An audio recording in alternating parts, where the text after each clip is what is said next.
Pada 2016, Badan Kesehatan Dunia atau WHO mencatat 800.000 orang meninggal karena depresi yang berujung pada tindakan bunuh diri. Faktor lingkungan adalah salah satu penyebab munculnya depresi.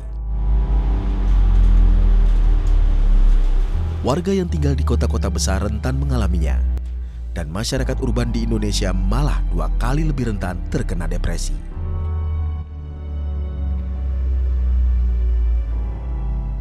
Pada saat saya berada di suasana kerja yang toksik seperti itu, saya merasa, wah ini, dulu mama saya juga tipe yang workaholic gitu. Dan saya merasa, wah ini apakah aku akan jadi kayak mama ya? Workaholic sampai stres, sampai akhirnya suicide gitu. Lingkungan aku lingkungan yang kompetitif. Lingkungan aku lingkungan yang kompetitif.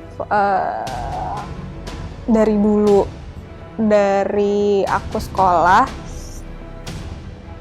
emang by default aku tuh kompetitif. Jadi kalau misalnya nggak dapet ranking 1, aku nangis, nggak berani pulang. Bukan karena orang tua aku nggak bakalan terima tawa, enggak. Orang tua aku seperti yang aku bilang tadi, mereka loving. Dan inilah kisah Izet dan Ayu sekembalinya dari luar negeri.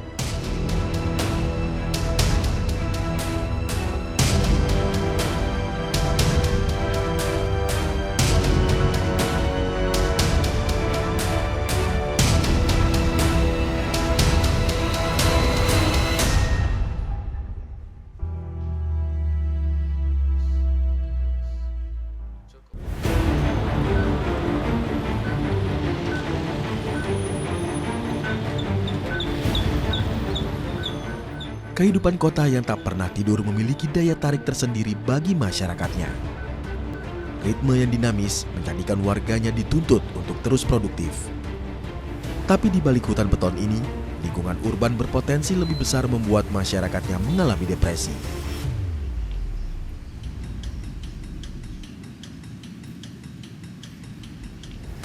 Izet, salah satu wanita ambisius yang bekerja sebagai tenaga pemasaran di negara tetangga. Pekerjaan dengan gaji yang mapan serta lingkungan tempat tinggal di tengah kota tak membuat Izet kebal dari gangguan mental emosional. Lingkungan kerja yang kompetitif membangkitkan trauma masa lalu yang membuatnya kesulitan melakukan pekerjaan sederhana sekalipun. Waktu itu saya bekerja di luar negeri. Saya station di sana kurang lebih kayak selama 6 bulan. Saya ada di lingkungan pekerjaan yang kurang baik, lingkungan pekerjaan yang toksik, dan pada saat itu saya merasa saya di luar negeri, saya nggak punya teman, saya jauh dari keluarga, saya ibaratnya itu kayak men-trigger trauma-trauma yang sebelumnya udah ada. Trauma yang sebelumnya udah ada itu adalah waktu ibu saya meninggal karena bunuh diri. Jadi rasa kesendirian yang ada pada saat saya ada di luar itu semakin kayak memicu depresi yang sebelumnya mungkin kayak udah ditekan terus-terusan, tapi akhirnya baru munculnya sekarang. Jadi pada saat itu saya upayakan berobat ke profesional, dan pada waktu itu juga saya didiagnosa itu dengan depresi dan juga dengan gangguan cemas. Jadi semua itu akhirnya mendorong saya untuk saya harus mencari tahu, saya harus gimana bisa lebih memanage ini. Waktu itu saya merasa terisolasi lebih ke arah terisolasi. Saya jauh, saya di tempat yang asing, dan di situ saya merasa saya juga nggak bisa cerita banyak juga ke keluarga saya karena saya merasa itu akan membuat mereka khawatir ya. Saya nggak mau nambah beban, jadi saya merasa saya harus nanggung itu sendiri sih.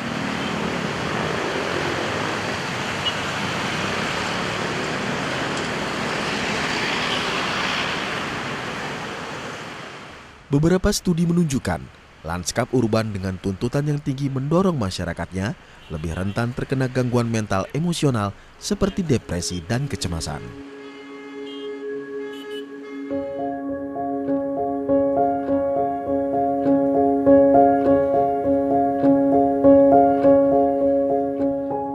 Setelah kami melakukan tinjauan literatur, ada 2 penelitian yang mendukung argumen tersebut. Jadi jurnal pertama itu dikeluarkan tahun 2018 oleh Edo S. itu membandingkan antara masyarakat urban dan masyarakat rural itu terkait pengaruhnya dengan kesehatan mental. Nah, dari data tersebut itu kita dapatkan memang masyarakat urban itu lebih rentan terkena gangguan mental emosional, yaitu sebesar 15,7%, sedangkan masyarakat non-urban itu 8,4%. Kemudian juga ada jurnal pendukung lainnya, itu yang dilakukan oleh Frederick Purba dan Fitriani, dikeluarkan tahun 2019. Dari penelitian dilakukan oleh Purba dan Fitriani tersebut, itu kita bisa lihat bahwa dari 1040 partisipan, ada 1/3 partisipan atau 35,57% yang mengalami gangguan mental emosional, kecemasan, dan depresi. Sebenarnya dari karakter lingkungan urbannya sendiri ya, jadi kalau misalnya memang kita membandingkan dengan lingkungan pedesaan gitu, itu memang sangat jauh berbeda gitu. Jadi kalau misalkan di kehidupan di urban itu memang tingkat stresnya itu memang lebih tinggi. Kayak misalnya kita berangkat ke kantor aja kita sudah bisa menghadapi kemacetan gitu, kebisingan, polusi udara gitu. Terus juga kurangnya lahan hijau gitu. Dan juga tingkat kriminalitas yang tinggi gitu. Jadi hal-hal seperti itu juga memicu tingkat stres yang tinggi ke masyarakat urban.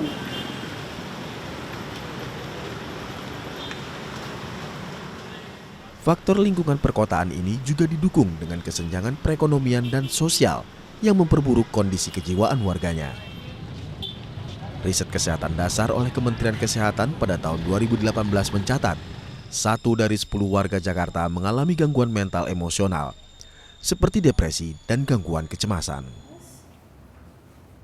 Tapi bicara tentang stres, kadang-kadang karena tubuh kita juga melakukan adaptasi, diri kita melakukan adaptasi, cara berpikir kita juga biasanya kan kita juga berusaha untuk menetralkan apa yang ada, membuat seolah-olah stresnya nggak ada. Padahal kalau diukur di indikasi fisiologisnya, tekanan darah, denyut nadi, sebetulnya ciri-ciri stresnya ada di situ.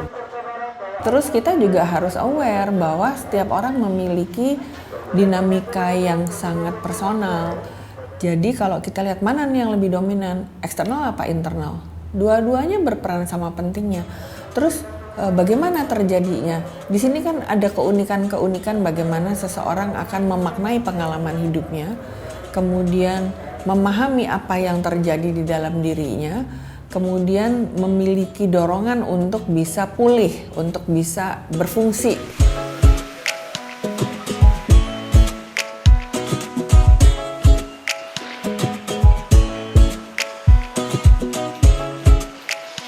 Nama saya Ayu Regina Yolandasari. Saat ini saya bekerja sebagai konsultan peneliti di salah satu NGO di Indonesia.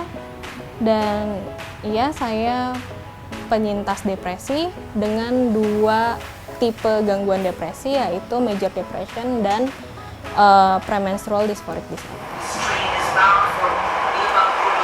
Ayu, anak bungsu dari 3 bersaudara ini terbiasa hidup dalam situasi kompetitif sejak kecil. Ia mengaku merasa sangat dicintai oleh orang tuanya sejak kecil. Tetapi ia justru mengartikannya berbeda. Ayu merasa hanya menjadi beban bagi keluarganya. Aku nggak tahu kalau misalnya ditanya awalnya kayak gimana, tapi kalau misalnya yang PMDD memang setiap bulan itu aku ngalamin episode depresi gitu. Jadi aku tiba-tiba nangis yang nggak bisa aku kontrol sama sekali, atau tiba-tiba meledak marah gitu. Setiap bulan, dan aku nggak tahu sama sekali. Kalau yang MDD, aku juga nggak bisa bilang kapannya, tapi memang yang paling khas dari MDD atau major depression itu kan suicidal ya. Nah, itu memang aku sudah mengalami itu sejak lama, dari sejak kecil tuh udah ada suicidal thought-nya, ideation-nya tuh udah ada. Yang self-harm kalau misalnya aku emosinya naik dan tidak tertahankan, biasanya aku mukulin dinding, nabokin badan, dan lain sebagainya gitulah. Sampai akhirnya benar-benar melakukan pas berkonflik sama teman-temanku juga gitu. Dan waktu itu emang lagi ada masalah keluarga yang luar biasa juga. Jadinya balik lagi perasaan bahwa aku nggak berguna, aku cuma beban doang buat orang-orang sekitarku, aku salah terus, aku bikin mereka marah dan lain sebagainya. Waktu itu aku mecahin kaca sih. Jadi percobaan pertama itu 2009, percobaan terakhir 2008. Ayo, gimana kabarnya? I'm good. Kalau sekarang sih baik sih. Cuma nanti ada jadwal psikoterapi. Jadi sekarang aku psikoterapi sebulan sekali. Oke. Kebetulan lagi jadwalnya sore ini. Terus sekarang fasenya untuk apa terapinya? Kalau sekarang emang lebih ke maintain kondisiku aja sih. Tapi di Indonesia gimana sih awareness sama orang-orang yang in your shoes sama yang punya masalah depresi atau mental illness itu orang-orang aware nggak, atau ada kayak kalau di sini kan banyak banget seminar, banyak banget di tempat kerja pun ya, di tempat kerja teteh aja awareness banget loh ke company-nya sendiri gitu loh, suka ngasih wellness terapi atau wellness seminar buat pegawai-pegawainya supaya tahu kapan mereka bisa stres atau depresi. Terus how to overcome it, kayak gimana cara ngelatih tidur, gimana cara ngelatih pernapasan kalau stres gitu. Kalau di Indonesia awareness orang-orang gimana sih sama kondisi kamu? Kalau di lingkungan sekitarku emang udah mulai aware soal itu. Cuman memang kalau di lingkup kerja yang lain kayaknya sih masih kurang. Kayak ketabuhan yang di sekeliling kata-kata mental illness itu, kayaknya kesannya gimana. Kalau di sini kan orang udah nggak mulai tabu lagi ngomongin ya, itu sama aja kayak badan bisa sakit, dari sakit flu sampai sakit yang parah, sama juga dengan pikiran, sama juga dengan mental illness, bisa ke siapa aja bisa sakit. Kalau kamu sakit, yang ada buat kamu keluarga ya, bukan masalah uang, yang ada buat kamu secara fisik, secara doa, secara mental itu keluarga. It's me, mom, dad, your brother, ya. Walaupun mungkin kita nggak sejalan, nggak satu prinsip, but apapun yang terjadi kita keluarga. And I'm happy, and I am proud of you. I am proud of you with your struggle, with when you win, when you lose. I am proud of you. You are still doing so much better than me, yang sehat-sehat aja, yang normal. I want you to know that I am so proud of you. Okay? Thank you. Dan aku bergelut di bidang akademik luar biasa. Nah, dan semuanya kompetitif. Masuk sekolah unggulan, ikut olimpiade, dan lain sebagainya, sains. Terus S2 di Korea yang lingkungannya sangat-sangat kompetitif satu sama lain. Terus abis itu di US lingkungan akademiknya juga luar biasa juga kompetitifnya gitu. Jadi saat aku melihat teman-teman aku berprogres dengan semua akademiknya dan aku justru stuck, bahkan mundur, perasaan bahwa aku tidak bergunanya itu elevated. Salah satu hal yang sebenarnya aku sayangkan adalah, dan sekarang aku tetap berproses, adalah bahwa aku tidak diperbolehkan untuk menangis dari kecil gitu. Dan iya, karena orang tuaku nggak suka anaknya cengeng katanya gitu, dan itu berlaku untuk semuanya dan berlaku ke aku juga. Jadi memang dari dulu udah terbiasa nyimpen semuanya sendiri, nggak keluar sama sekali. Nangis ditahan, yang jatuhnya jadi marah, nggak nyaman, dan jadinya nyakitin diri sendiri. Ya, jadi kalau ini salah satu hal yang aku pelajarin dari US adalah bikin catatan harian. Jadi aku tulis di sini apa yang mau aku ungkapin, aku validasi perasaanku di sini, dan aku berusaha untuk support diriku sendiri kalau misalnya emang lagi down. Kalau misalnya lagi happy, I congratulate myself too. Terus set boundaries dengan orang-orang terdekat yang sebenarnya sulit, justru dengan keluarga, bicara dengan mereka udah mulai bisa, itu progres yang aku sangat apresiasi dari diriku sendiri. Di resolusi itu aku juga nulis apa yang aku syukuri, dan hal pertama yang aku nulis dan waktu itu aku nangis nulisnya adalah for the first time I can say that I don't want to die. Jadi setelah 31 tahun akhirnya aku bisa nulis ini dan lega. Menyenangkan sekali rasanya bisa menulis ini. Luar biasa. Ketika dia datang dengan keluhan ya, keluhannya sedih terus menerus lebih dari 2 minggu, terus kemudian tidak punya gairah untuk melakukan apapun juga, terus moodnya turun, terus bawaannya males ngapa-ngapain, rasanya kepingin tidur dan nggak bangun-bangun, hilang nafsu makan, bahkan kemudian ada timbul rasa kepingin mati aja ya. Itu semua adalah indikasi bahwa yang bersangkutan mengalami depresi. Penyebabnya, nah kalau bicara tentang penyebabnya macam-macam. Ada yang faktor internal, ada juga faktor eksternal. Hai. Gimana kabarnya hari ini? Kalau hari ini udah baik-baik aja.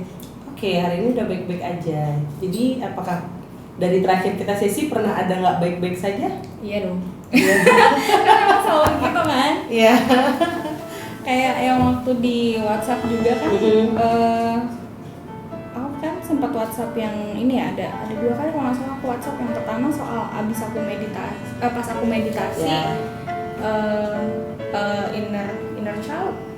Ada something muncul ya? Iya ada bayangan itulah yang muncul kan. Flashback apa tuh? Flashback yang waktu aku remaja itu, yang sama orang tua aku. Sama flashback terkait relasiku yang terakhir, yang temanya kan sebenarnya mirip dan itu benar berganti-gantian gitu, dan itu seketika aja aku nangis. Dan ada body sensation juga, dan di pergelangan tanganku. Tangan apa? Tangan kiri. Tangan kiri. Dan itu panas, tapi panasnya itu beneran cuma segaris aja, segaris. Kadang kan suka berasanya oh ya di sini ada sensasi apa gitu kan. Ini enggak, beneran cuma segaris di sini. Panasnya panas kayak gimana tuh Yuk? Gimana ya? Kayak ketempelan besi gitu loh yang udah dipanasin terus gitu. Semenjak didiagnosis itu self esteem aku runtuh.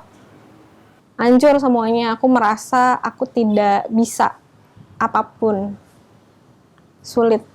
Ada fase denial, enggak kok gue masih bisa kok gitu. Ini ya cuman lagi apes aja. Oh terus obat, aku sudah putus obat. Aku udah nggak minum obat lagi. Yang tadinya sama psikoterapisku seminggu sekali, terus sudah berkurang jadi 2 minggu sekali, dan sekarang jadinya sebulan sekali. Mabora. Ayo gimana kabarnya? Baik, kalau sekarang sih baik. Kita ketemu kapan sih? Minggu lalu ya? Minggu lalu tapi kerja, nggak sempet. Iya Benar. kan? Nggak sempet ngomong. Oh iya benar, aku kerja. Terus habis itu langsung balik kan karena mau Muay Thai ya. Minggu lalu. Kalau sekarang udah baik-baik aja. Hey, gitu. Karena sebelumnya tuh sempat yang jadi gue tuh sebenarnya sempat relapse gitu. Kapan itu sempat cerita nggak sih yang? Ya itu dia aku nggak tahu. Yang gue sempat flashback.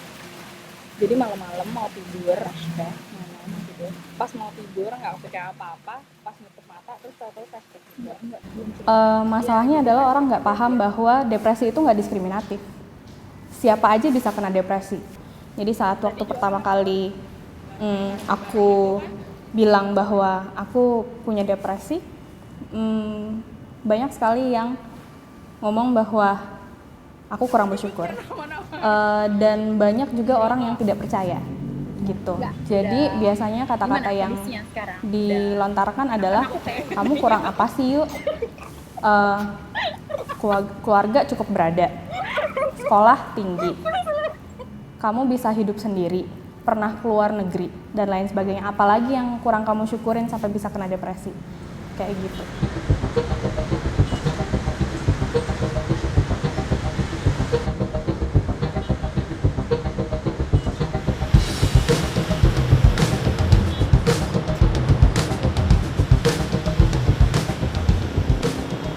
Yang lebih besar lagi, kita bisa melihat bahwa sebenarnya cita-cita di RPJMN itu juga tidak tercapai, yaitu peningkatan kualitas hidup manusia gitu, kualitas manusia dan masyarakat Indonesia gitu.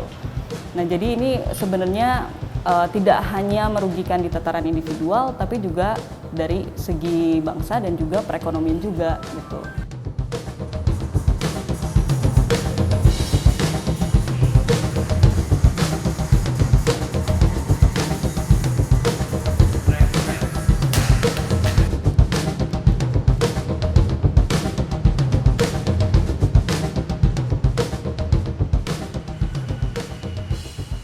Depresi is a silent killer.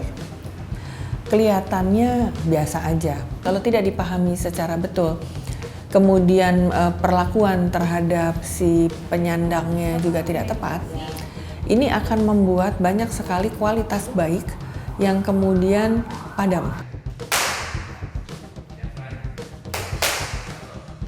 Aku punya gangguan psikologis ini, dan itu nggak apa-apa. Aku punya depresi, dan nggak apa-apa ternyata, nggak apa-apa. Walaupun awalnya aku merasa itu berat ya. Dan sedikit demi sedikit aku membuktikan tidak ke orang lain, tapi ke diriku sendiri bahwa emang nggak apa-apa punya gangguan depresi. Dan sedikit demi sedikit aku juga berprogres untuk melihat bahwa aku punya depresi, aku seseorang dengan depresi, dan aku bisa jadi seseorang yang lain. Aku bisa jadi peneliti, aku tetap bisa bekerja, aku pekerja gitu. Jadi gangguan psikologis apapun yang kita punya itu tidak menghambat kita untuk menjadi apapun yang kita mau.